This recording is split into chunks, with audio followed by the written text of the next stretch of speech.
Hello friends, कैसे हैं आप सभी लोग। आज उत्तर प्रदेश सरकार ने यूपी एजीटीए की वैकेंसी रिलीज़ कर दी है। ठीक है, और बहुत अच्छी वैकेंसी है। आज इस वीडियो में हम यही सारे डिस्कस करेंगे, क्या क्राइटेरिया है, एलिजिबिलिटी क्या होगी, ये सारे के सारे, और सिलेबस क्या होगा, एग्ज़ाम पैटर्न क्या होगा, ये सारी की सारी चीज़ें डिस्कस करेंगे। ठीक है, तो चलिए स्टार्ट करते हैं। यूपी ट्रिपल एस सी, ये जो आयोग है यूपी ट्रिपल एस सी, यही कंडक्ट करवाएगा एग्जामिनेशन। नोटिफिकेशन की डेट है आज 4 मार्च 2024। अब जो एग्ज़ाम स्टार्ट कब से होगा, जो फॉर्म फिलिंग कब से स्टार्ट होगी, 1 मई से 1 मई से 31 मई तक। ठीक है, और जो लास्ट में एग्ज़ाम फीस सबमिट करने की और एडिट करने की, कुछ भी अगर एरर हो जाती है उसे एडिट करने की डेट होगी 7 जून तक रहेगी। ठीक है, अब इसके बाद देखते हैं कि एग्ज़ाम कब तक होता है, कुछ इसके बारे में नोटिफिकेशन जैसा आएगा उसके बारे में अपडेट किया जाएगा। इस वैकेंसी में लगभग कितनी है, कितनी पोस्ट है, 3446, 3446 पदों पे चयन हेतु ये निकाली गई है नोटिफिकेशन। और सबसे बड़ी बात ये है कि जो अब जो एग्ज़ाम होगा ना, ये डायरेक्ट मेंस एग्ज़ाम होगा, क्योंकि जो स्टूडेंट्स प्रीलिम्स एग्ज़ाम जो पीईटी बोलते हैं, पेट एग्ज़ाम 2023 का एग्ज़ाम इसमें अप्लाई किया था, सॉरी, इसमें जिसने पार्टिसिपेट किया था वही स्टूडेंट इसमें एलिजिबल होगा। ठीक है, तो कोई भी कैंडिडेट हो, पीईटी 2023 का एग्ज़ाम दिया होना चाहिए। और सबसे बड़ी बात यह है कि इसमें से एब्सोल्यूट या फिर नॉर्मलाइज्ड स्कोर है 0 या फिर 0 से कम नहीं होना चाहिए। ठीक है, या फिर नेगेटिव नहीं होना चाहिए। बस आपका एग्ज़ाम हुआ हो, स्कोर कार्ड हो आपके पास, रजिस्ट्रेशन नंबर हो, और आपका स्कोर 0 ना हो, ठीक है, या फिर नेगेटिव ना हो, तो आप एलिजिबल हैं। ठीक है, चलिए अब आगे देखते हैं और भी क्या नोटिफिकेशन में इंपॉर्टेंट पॉइंट्स दिए हुए हैं। हाई कोर्ट में कुछ केस चला हुआ था 2017 में, उसमें से 906 कैंडिडेट्स को एज रिलैक्सेशन एंड पीईटी जो एग्ज़ाम होता है उसमें से रिलैक्सेशन दिया गया है, वो भी एक बार के लिए। ठीक है, सिर्फ और सिर्फ एक बार के लिए दिया गया है, आगे से नहीं दिया जाएगा। और इसके बाद देखते हैं पीईटी के रजिस्ट्रेशन नंबर होना चाहिए आपके पास, तभी आप एलिजिबल होंगे। और इसके बाद देखते हैं डायरेक्ट मुख्य परीक्षा, जैसे कि मैंने बताया था ना कि ये मेंस एग्ज़ाम ही है, क्योंकि जो जो प्रीलिम्स एग्ज़ाम में, प्रिलिमिनरी एग्जामिनेशन में पार्टिसिपेट किया था, एग्ज़ाम दिया था, वही एलिजिबल है।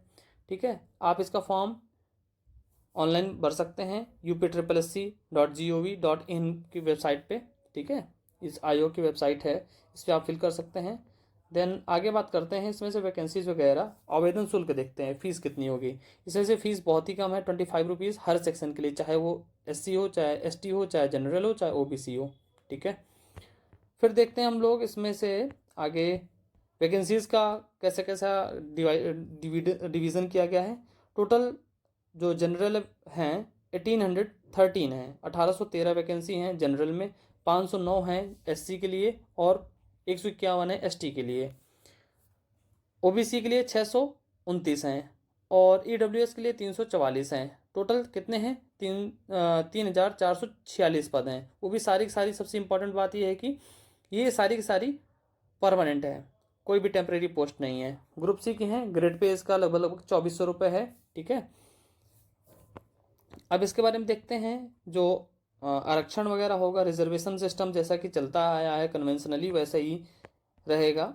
और एलिजिबिलिटी के बारे में बात करते हैं। सबसे इंपॉर्टेंट बात है कि पहला तो एलिजिबिलिटी है कि आपके पास आपने पीईटी एग्ज़ाम में पार्टिसिपेट किया होना चाहिए।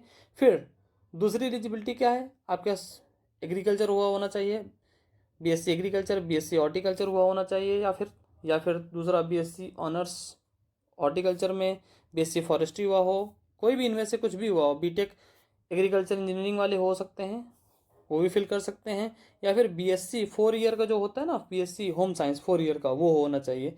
इन किसी में से एक होना चाहिए आपका। ठीक है, तभी आप एलिजिबल होंगे। पहला तो पेट, और बाकी जो मैंने बताया, BSc agriculture, BSc horticulture, forestry, BTech और BSc होम साइंस, इनमें से कुछ भी एक हो डिग्री आपके पास, आप एलिजिबल हैं।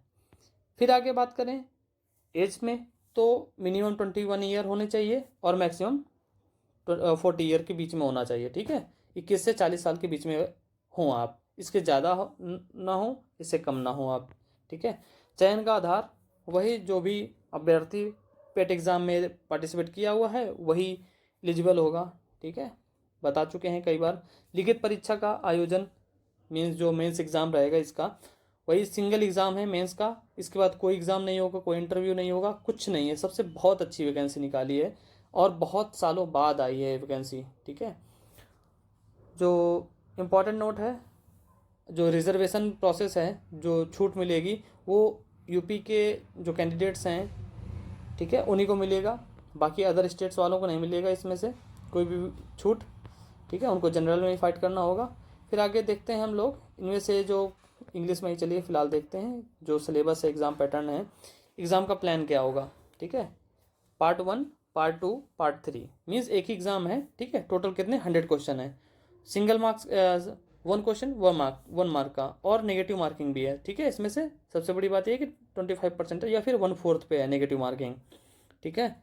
ये देखिए, there is a provision of negative marking for each wrong answer in the above examination, ठीक है। कितना है, 1/4 है।